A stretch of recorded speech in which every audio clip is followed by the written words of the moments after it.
Welcome back, guys, to another roundtable. My name is Adam. Once again, with me, Rusmin. Hello. And everyone. Victor. Hi, everyone. All right, so thank you so much for joining us. And right now, we're going to talk about the Russia-Ukraine crisis. Мною принято решение о проведении специальной военной операции. It has been 4 days since Russian troops rolled into neighboring Ukraine, touching off the largest European conflict since World War II. I think this is all over the news, major news that's happening over there in that part of the world. Terrible thing to happen. And we don't want to see this at all. Okay, Yep. but Peace. yeah, that's right. So it's going to affect the markets, and we're not going to dive into the geopolitics of that event and all that stuff. But these kind of things will affect the markets. And as an investor and on this investment channel, how are we going to react to news like that? How do we, position a portfolio in case something happens? All right. So we're going to discuss this at this roundtable and what you should do. Should you buy, sell, hold on? We're going to talk all about that at this point in time. All right. So what do you think is going to happen? What has happened? How has this Russia-Ukraine crisis affected the markets so far? I think the recent market correction at the time of this recording, the market seems to be rebounded actually, right? So, but I think by the time you guys watch this, the market could be a lot more different, and it's going to be, I think, as volatility weeks as we move along. It depends on the development of the whole crisis actually panning out. Okay, if the whole situation turns worse, I think we can expect the market may continue to sell down. Okay, but if there's a peace talk, and things could get a lot better from here. Okay, so so this is something where typically it will affect your portfolio as a whole. Mm-hmm. Yeah, and if you actually look at the history of the stock market, let's take a look at S&P 500. Okay, so this is the market that's been around for the longest. Okay, so let's start off with all the way since World War One. Okay, when Japan attacked US during the Pearl Harbor attack. That's World War II actually. Yeah, that's World War II. Yes, we went back in time over there. Yeah, so if you look back, based on the research actually being done by this LPL research. Mm-hmm.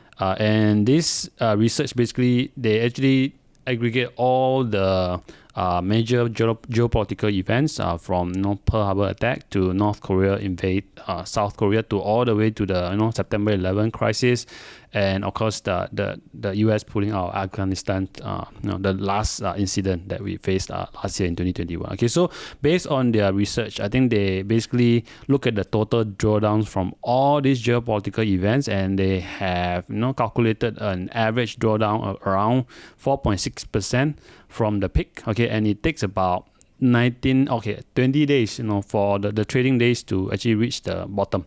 Mm-hmm. Okay, before things start to recover. Okay, so and it takes about 43 days on average that the market will start to recover. Basically, about close to 2 months if you base on the active trading days on the weekdays, 2 months plus. Okay, so for the market to recover. Okay, so typically this type of incident, what the research is showing us is that if during the when there's a war or major geopolitical crisis, typically the market will sell down along the way. That's why over the next couple of weeks things will get interesting. Okay, so before it bottoms up and then start to recover 2-3 months down the road. Okay. But it's kind of interesting to take a look at the research. I have the table in front of me as well.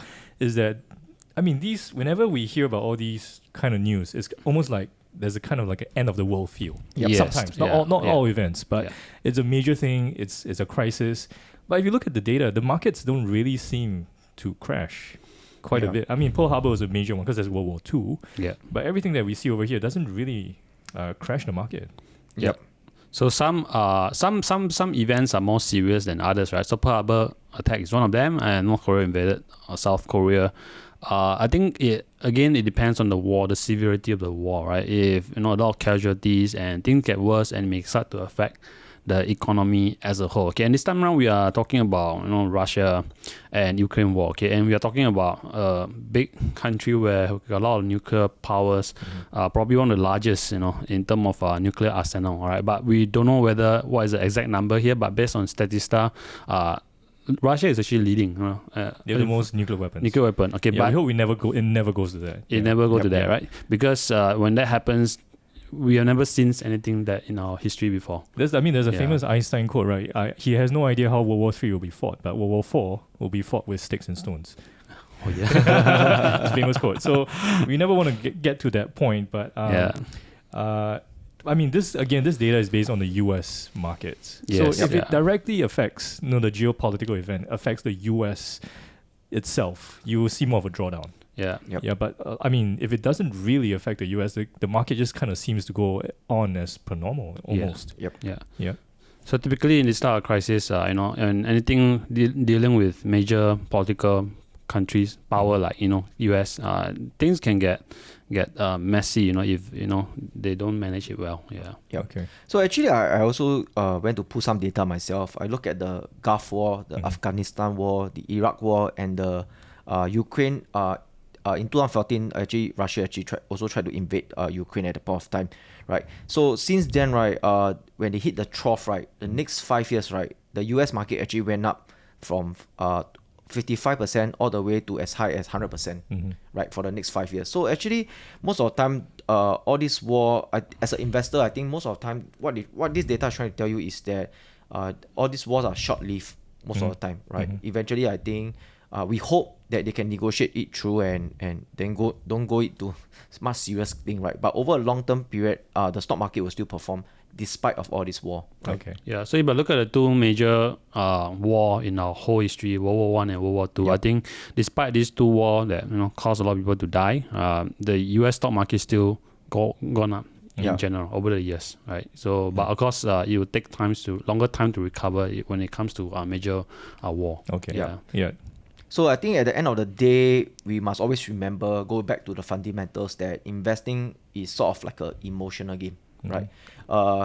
If you can always go against the crowd, when everybody is fearful, then there's a very high probability that over a long period of time, you tend to be more profitable than the people who always chase after the gains. Yeah, but it's not going to be easy because if really war get worse from here, then I think the market will start to tumble. You may see losses over the next 6 months or a year or so. Okay, if this whole thing actually prolong. Right. Depending on the war, sometimes it can drag for 2 years. So what you're saying is now it's a very fluid situation. Correct. We really don't know what's going to happen. I mean, it's just by nature very uncertain. Yeah. But we have the data right here that's done by other people, third-party research about how all these major geopolitical events have affected the U.S. markets. Yeah. So, I mean, at this point, things are very, very fluid. So what would you do as an investor? If you're currently invested in the U.S. markets or wherever you are, would you sell? Would you hold on? What would you do at this point in time? I will adopt a put-in strategy. Okay. Once I put in, I don't pull out. Okay. This is a current meme jokes that's going around. But basically, I have invested, in the market for quite a while, and I actually all the while stay invested. That's my strategy for long-term investing. So I don't try to time the market based on macro events or geopolitical events that things could get worse from here. I better sell everything and then get out and then wait for the market to crash and then go in. Well, I mean, if you know the future, then obviously you can do that. But none of us did. So none of us do. So I think that's a strategy that won't work. Okay, so that's why stay invested in those great companies that produce a lot of great cash flow, free cash flow, and managed by good people. And as long as their valuations are reasonable, I think those are the stocks that we will continue to hold. Okay, and if let's say the sell down continues, we will start to I will personally start to look for the opportunity and slowly start to buy down along the way. Okay, because I don't know when it's the bottom. Okay, that's a challenge with this kind of major events. Yeah. Yep. All right. So what you're saying is that at this point, you're just going to adopt a wait and see approach. Because you're not going to basically cry chicken little and say the sky is falling just because of the news. You're just going to, sell your stock just because of the news, right? Yes, you're just gonna wait and see just see how things pan out. Yep. Right. And then if it pans out, nothing happens, things go on as per great normal. Companies will continue to be to grow, and that's where the price will continue to run up. And that's why over the long run, if you look at the stock market history in the US, again, is run up all the way up, exponential, right? Since 1980s, that was like 50 over years ago. Right? So I think it's really to look at the market in a longer term instead of a shorter term, right? I always believe in always stay invested in the market, right? And the market is there to serve you, right? So you can while you're still holding to some stocks in the market, you can actually load up cash, increase your saving, be more thrifty, save up more money. If the market really serve you well, they give you a good quote, good price, you just go in bit by bit and slowly just buy in, right? Yeah. Right.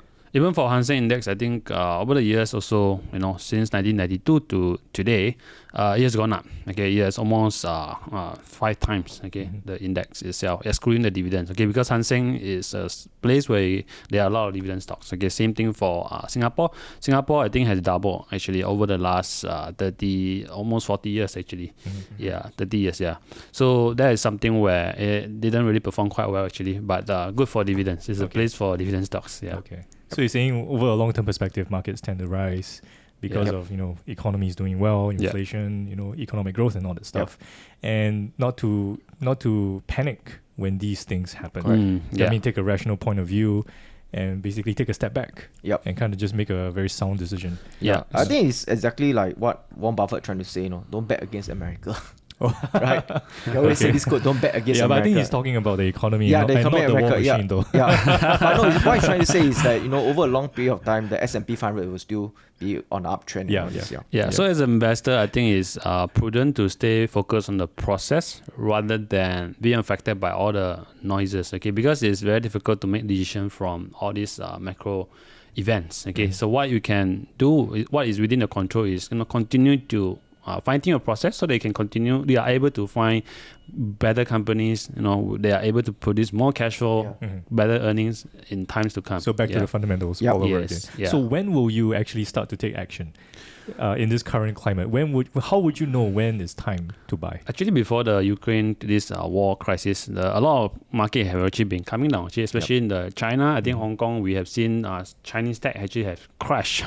So technically speaking, they have already crashed. So those are the opportunities that I have actually picked up since last year actually. And I think recently also we have seen a lot of growth stock being hammered down at least 50 to 80% down.